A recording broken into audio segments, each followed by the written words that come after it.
I-95. Hey, Mark. Hey, Mark, what's up? You little Danny Bonaducci lookalike. Here we go, and we're off. What are you, tough guy? How dare you? How dare you sully the greatest accomplishment of this city with your inane event you did yesterday? And you realize I have workplace complaints now with that worker that you harassed that I got to deal with?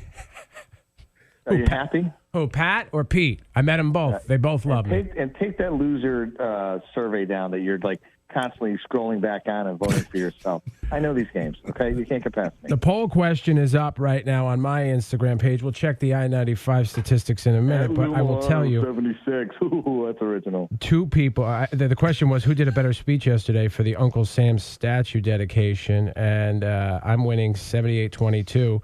With the only two people that voted for Mark were a guy named Mike Romano and Mark Boughton. So there you go. You stink. Oh, yeah, that was great, man. I appreciate that. It brought us a lot of nice attention, and it was a good day yesterday. But I got a score to settle with you, and I will pay you back. Okay. What's that? I'm just saying. Oh, okay. In general. Now, I thought at one point. You may not know the hour, the time, nor the place. Revenge is best served cold. I thought at one point, because we had promoted this pretty good and we were down there early, that maybe you'd sneak by and try and steal my thunder while I was trying to steal yours. No, I was getting my toenails done. Okay. That's great. Well, what do you think about a combined effort? Now, I know you heard my speech because you followed I heard me. it and I read it, and I did retweet it. You did. What do you think about my plan of annexing Bethel, Brookfield, and New Milford, New Fairfield, Brewster? I think I called all those towns out and said we're going to take over your territories. Well, I just want to let you know I had the entire office staff listen to this insane nonsense, and we're convinced the last third of the speech that you lifted from Mussolini. Just like in The Office when Dwight gives that big speech at the sales convention. Yeah, yes. Right? Absolutely. It was a bit aggressive, don't you think? It was very aggressive, very hostile. There's a lot. You're a very angry man. Yeah. Now, here's what I told Ethan this morning, and I'm convinced of it. Had I pulled out all the crazy things, the aliens, the war against the other towns and cities, you take all that out, I'm a hell of a speechwriter. Not really, no. Listen, I'll do your speech. You just took a bunch of, every line was a platitude that you lifted from some other speech. No. Listen, I'll do your speech. It's $100 a pop. I saw you do a stand-up at my fundraiser, which drew 3 people, and it was the most horrendous thing I've ever seen. Dude, I can't wait for your next fundraiser. I'm going to kill. I'm going to come. Let me ask you a question. Would you come by and tell some jokes if I warned everybody? Yeah. Okay. All right, we're going to make that happen. It could get weird. Are you familiar with World War II? Yes. What are you doing? Like Inglorious Bastards or something? No. When I used to do stand-up, I had a whole. Do you remember, Ethan? I had a whole section. What is funny about World War II? There's not a thing funny about that. Well, that's what a lot of people said to me back when I was doing stand-up. Including my wife. Yeah. A lot of people. Why don't you pick on puppies and elderly people and everything else where you're at? It's called walking the room, and I've done it several times when everyone gets up and leaves, and only you and the owner are left. Yeah, that's what you did for me in the fundraiser. We made like $6.26. Oh, God. No, I'm excited. I'm ready to kill at your next event. I think you're going to be an anchor here, Lou. Smash. In fact, we're going to tape it. We're going to Facebook Live it, Instagram, all that stuff. You do whatever you want. Bring out the local press. Speaking of press, what kind of press did you generate yesterday other than us? Generally there is no press left in Danbury, so that's right. Except a bunch of reprinted articles from Bridgeport, but that's great. That's really how to win friends and influence people. But anyways, we had radio. The NBC News was there. Okay. NPR was there. Okay. You guys did a fantastic job, and a couple of other AM stations. So it drew more people and more attention than I ever thought was possible. I really did. I thought there were going to be a handful of people, which is fine. And we would do our thing, and now it would be officially dedicated. So it was pretty interesting who showed up. For those who are just joining us, we're talking to the mayor of the great city of Danbury, Mark Boughton, and about the Uncle Sam statue dedication speeches yesterday. There were two, mine and Mark's. I drew a comparison to what I saw when I was there at 8 o'clock in the morning.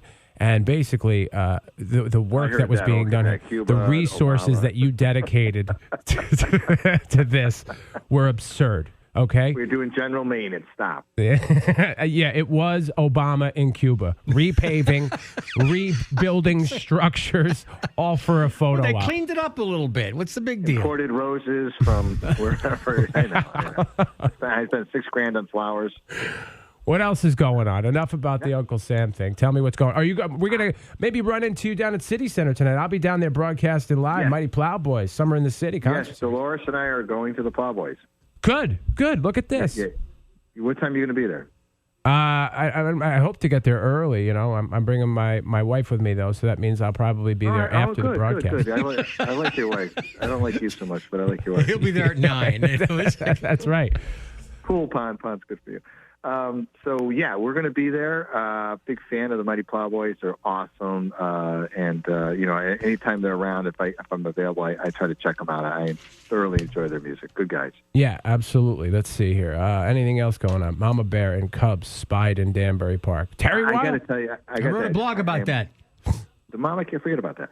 Listen, I am bursting at the seams because I got 3 mega huge, the greatest announcements ever for the city of Danbury. But I'm sworn to secrecy. I can't say anything right now. Hopefully, I'll have everything zipped up by the middle of next week, and maybe we can talk. I'm so excited. A preview. So okay, so you're giving us a teaser on a major announcement. I am teasing like crazy because I've seen a lot, and these couple things will be transformative. They really will. That's tight. You do. You're really getting that stuff in there right before the election, huh? Look at you. No, well, you know what happens is you work on this work. I mean, one of these things, you know, we've been working on. We broke ground yesterday at a senior living facility over in Worcester Heights. Now that project was 3 years in the making. So, you know, these things tend to come home to roost as you see them, and you know, so you can't really help the timing. It just happens that 2 of them. Actually, 3 of them are ready to go, so I'm very excited. And yes, it's right before the election, so I have to get that out. By the way, I'm up to 80%. You're down to 20%. Yeah, listen, I can't get the 4 bikers and the bandanas that are voting for you to vote for me. It's just the way it is. Dude, you're the man. You're wonderful, okay? They say it all the time. Listen, you don't follow a killer. All right? I slay rules.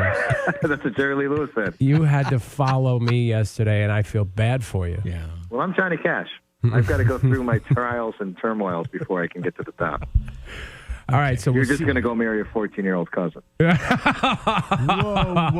Whoa. That was Jerry Lee Lewis. Johnny Cash. Right. Johnny Cash was not the killer. Jerry Lee Lewis was the killer. No. When I said killer, I meant like a killer of comedy, like you slay a room. You know, you take. You're not down. a killer. I've been to your stuff. It's painful. No, Jerry Lee Lewis married the 14-year-old cousin.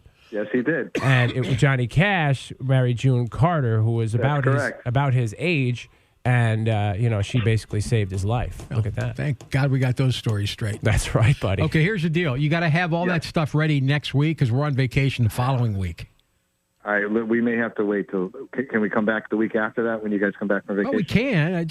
You got a vacation? If I have it tied up, we will talk about it. Okay. It's just, we have to. They make you sign certain agreements that you will not talk about it, which means for me that's the worst thing you can do because then I'll talk about it. If you didn't make me sign anything, I just keep my mouth shut. I forget about it. Now it's right in the front of my cerebral cortex, so I can't keep my mouth shut. It's a problem. I understand that and recognize it. Speaking of things that we can't talk about, here we go.